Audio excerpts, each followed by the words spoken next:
Hello friends, कैसे हैं आप सभी। आइए आज हम संधि विच्छेद से संबंधित चौथी वीडियो कर रहे हैं। इस वीडियो के अंतर्गत भी आपको 25 प्रश्नों की श्रृंखला मिलेगी जिसका उत्तर मेरे द्वारा दिया जाएगा और एक अंतिम प्रश्न आप कमेंट बॉक्स में जिसका उत्तर देंगे। तो आइए आरंभ करते हैं। निर्विकार शब्द से किस शब्द का निर्माण होगा? निर्विकार का, निर्विकार का, निविकार का, निविकार का। हम जानते हैं कि विसर्ग उर्फ र में बदल जाता है और ये र लगने वाला है यहां पर, तो निर्विकार इसका उत्तर होगा, ऑप्शन बी। सज्जन का संधि विच्छेद क्या होगा? यदि आपने इससे पहली वीडियोस देखी होंगी तो उसमें आपने एक नियम पढ़ा होगा जिसमें हमने बताया था कि यदि त के बाद ज या झ आए तो त ज में बदल जाता है। ठीक है, तो यहां पर भी ऐसा ही हुआ है। यदि हम सज्जन का संधि विच्छेद देखें तो सत धन जन, अब यहां पे बाद में ज आया है इसलिए त ज में बदल गया है, तो ये होता है सत धन जन, ऑप्शन बी बिल्कुल सही होगा। सन्मार्ग में प्रयुक्त संधि है, तो सन्मार्ग में प्रयुक्त संधि होती है, पहले हम इसका विच्छेद करके देखते हैं। सन सत धन मार्ग, तो त और म ये व्यंजन संधि का उदाहरण है, ऑप्शन बी आपका बिल्कुल सही होगा। ज्ञानोदय में प्रयुक्त संधि है, विच्छेद कीजिए आपको पता चल जाएगा। ज्ञान धन उदय, यहां पर अ और उ का निर्माण हुआ है जो होते हैं गुण संधि के अंतर्गत और ये बनाते हैं ओ। इस प्रकार गुण संधि है स्वर संधि का भेद, तो ऑप्शन ए आपका बिल्कुल सही होगा। निराधार में प्रयुक्त संधि है, निराधार पहले आप इसका विच्छेद कीजिएगा। निहि धन आधार, तो इसमें है विसर्ग, तो ये होगी आपकी विसर्ग संधि, ऑप्शन सी बिल्कुल सही होगा। निम्नलिखित शब्दों में से किसमें विसर्ग संधि है? तो आप इन सभी को देखिएगा किसमें विसर्ग संधि आती है। यदि हम बात करें सदैव की तो ये होती है सदा धन एव, ये हो जाती है हमारी वृद्धि संधि। ये सत धन जन, ये है हमारी व्यंजन संधि। नर धन इंद्र नरेंद्र, ये हमारी हो जाती है गुण संधि जो स्वर संधि के अंतर्गत आती है, ये भी स्वर संधि के अंतर्गत आती है। अब पूछा गया है विसर्ग संधि, ये जो है एते धन एव, एतेव बनता है और यही हमारी विसर्ग संधि के अंतर्गत आती है, तो ऑप्शन ए बिल्कुल सही होगा। निम्नलिखित शब्दों में से किसमें व्यंजन संधि है? हमें व्यंजन संधि देखनी है, तो यहां पर पहले इसको कर लीजिएगा। सप्त धन ऋषि, यहां अ और री का मेल हुआ है जो अर होता है और वो गुण संधि के अंतर्गत होता है। निराधार में देख रहे हैं हम नि धन आधार, ये हुआ आपका विसर्ग संधि। सत्कार सत धन कार, इसी में हुई है हमारी व्यंजन संधि, तो ऑप्शन सी बिल्कुल सही होगा। हिमालय भी देख लेते हैं, हिमालय होता है हिम धन आल्य और ये है दीर्घ संधि का उदाहरण जो स्वर संधि के अंतर्गत आता है। अ और ई के ए स्वर संधि के किस भेद को व्यक्त करता है? हमने पढ़ा है कि यदि अ या आ का मेल ई से होता है तो वो क्या बनाता है? ए बनाता है, आ से या बड़ी से। और यदि आ या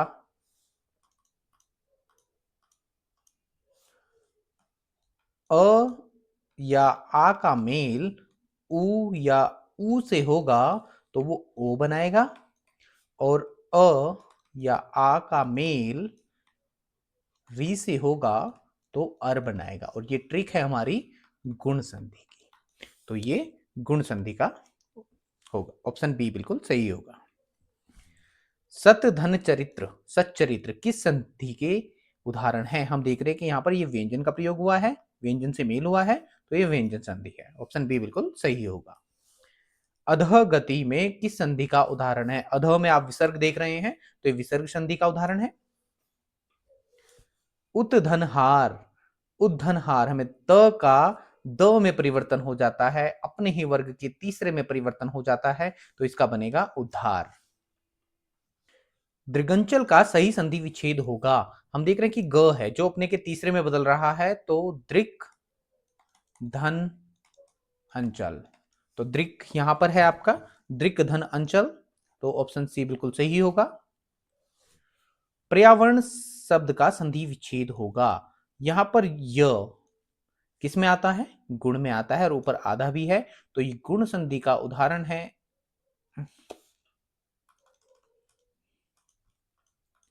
यहां आप देख रहे हैं य और ऊपर र जो हलंत में हो गया है, और य और व किस में आता है? यण संधि के अंतर्गत आते हैं। इसका विच्छेद कर लीजिएगा। परि धन आवरण, तो यहां से ई और आ के मेल से य का निर्माण होता है, तो परिधन आवरण बी में है, ऑप्शन बी बिल्कुल सही होगा। पवन का संधि विच्छेद क्या होगा? हमें याद है स्वर संधि का पांचवा भेद अयाथी संधि। यदि इसकी ट्रिक आपने याद नहीं की तो बहुत ही उलझाने वाला है ये, तो इसलिए ध्यान से इसकी ट्रिक को एक बार दोबारा देख लेते हैं, जिससे आपको परीक्षा में कोई भी गलती ना हो पाए। हम देखते हैं कि ए के साथ कोई भी भिन्न स्वर आ जाए, ठीक है, कोई भी भिन्न स्वर आएगा वो अय का निर्माण करेगा। यहां पर ऐ के साथ कोई भी भिन्न स्वर आएगा तो आय, ओ के साथ अव, और औ के साथ आव। ये ट्रिक है, यहां पर कोई भी भिन्न स्वर आ जाए आपको ये चेक करना है। अब हमें देखना है कि व बना है और व बन रहा है यहां पर। अब यहां पर बन रहा है तो ये ओ बनना होना चाहिए पहले, तो प में ओ की मात्रा लगेगी, तो ये हो गया पो। अब पो सिर्फ यहां पर है और पीछे है अन, अ का हो जाएगा व, तो आपका अन हो जाएगा, ऑप्शन सी बिल्कुल सही होगा। यथार्थ में कौन सी संधि है? इसको आप विच्छेद करके देख लीजिए। यथा धन अर्थ, तो आ और अ ने अपना दीर्घ रूप लिया है, तो ये कौन सी संधि होगी? दीर्घ संधि होगी। महोदय में कौन सी संधि है? महोदय का विच्छेद कीजिएगा। महाधन उदय, तो आ धन उ बनाता है ओ, और जो होता है गुण संधि के अंतर्गत, तो ऑप्शन सी बिल्कुल सही होगा। मतैक्य, मतैक्य में आप ध्यान रखिएगा, मैंने इस ट्रिक को बताया था आपका कि जब भी अ या आ के बाद ए या ऐ आए तो वो ऐ में बदल जाता है। अ या आ के बाद ओ या औ आए तो वो औ में बदल जाता है। और ये इसकी जो मात्रा होती है ये होती है, और इसकी मात्रा ये होती है। ये डबल मात्राओं का रूल याद रखिएगा, ये आपका हमेशा वृद्धि संधि में होते हैं, और ये वृद्धि की ट्रिक है, इसको याद कर लीजिएगा, एग्जाम में बहुत महत्वपूर्ण होती है। तो वृद्धि संधि का उदाहरण है, ऑप्शन डी बिल्कुल सही होगा। दुःशासन का संधि विच्छेद है, तो दुःशासन का संधि विच्छेद दुधन शासन ही होता है।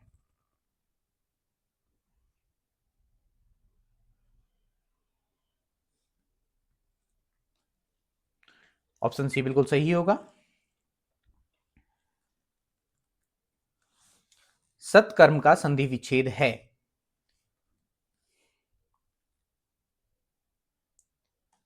तो सत्कर्म का संधि विच्छेद सतधन कर्म, ऑप्शन सी बिल्कुल सही होगा। भगवद भक्ति में संधि है, तो पहले इसको आप विच्छेद कर लीजिएगा। भगवद यहां पे द बन के आया है, भक्ति। अब भगवद द तृतीय हो जाता है अपने वर्ण का, तो ये होगा भगवत धन भक्ति। तो यहां पर व्यंजन संधि हुई है, ऑप्शन सी बिल्कुल सही होगा। दो या दो से अधिक शब्दों के मेल से किसका निर्माण होता है? यदि दो या दो से अधिक शब्द होते हैं तो उसको समास कहते हैं, क्योंकि संधि में दो वर्णों का मेल होता है। विद्यालय शब्द में है, विद्यालय का विच्छेद कीजिएगा, विद्याधन आल्य। तो ये आ धन आ मिलके अपना दीर्घ रूप ले लेते हैं जो आ होता है, और ये होते हैं स्वर संधि के उदाहरण।